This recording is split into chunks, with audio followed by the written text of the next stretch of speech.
वालेकुम सामीन, welcome to my channel voice of Muna. हमारी आज की स्टोरी का नाम है मुकद्दर की मार।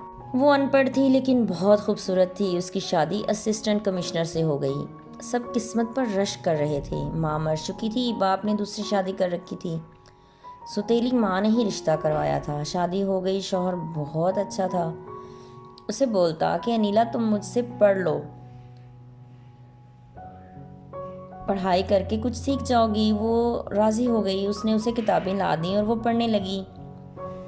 एहसान अनीला का बहुत ख्याल करता। वो उम्र में ज़्यादा था, ना घर था, नौकर चाकर थे। अनीला खुश थी।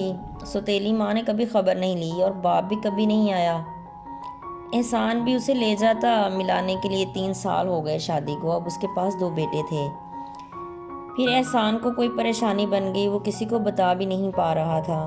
फिर उसे हार्ट अटैक हो गया। उसकी डेथ हो गई। छोटे बच्चों के साथ अनीला परेशान हो गई। एहसान के भाइयों ने अनीला को घर से निकाल दिया।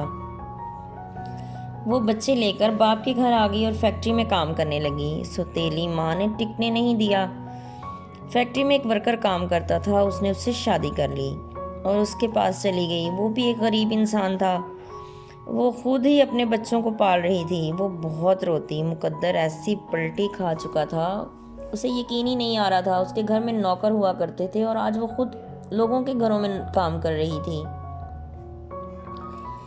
किस्मत ने कैसी मार मारी थी। वो जहाँ बैठती यही बोलती, मुझे मुकद्दर की मार पड़ी है। पता नहीं मुझसे कौन सी गलती हो गई। बच्चे बड़े हो रहे थे, फिर वो भी फैक्ट्री में काम करने लगे। बाप पढ़ा लिखा था लेकिन बच्चे पढ़ नहीं पा रहे थे। सौतेला बाप इस काबिल ही नहीं था कि उनको पाल पढ़ा लिखा सकता। अनीला बेबस थी मगर कुछ नहीं कर सकती थी। दूसरे शौहर में से भी अनीला के 2 बेटे थे मगर वो भी नालायक। अनीला को एहसान ने जो पढ़ाया लिखाया वही उसके काम आया। वो बच्चों को इतना ही पढ़ा पाई। बड़े बेटे समझदार हो गए थे। अनीला का दिल कमज़ोर हो चुका था। वो बीमार रहने लगी। एक दिन हार्ट अटैक आया और सब कुछ यहीं रह गया और वो चल बसी।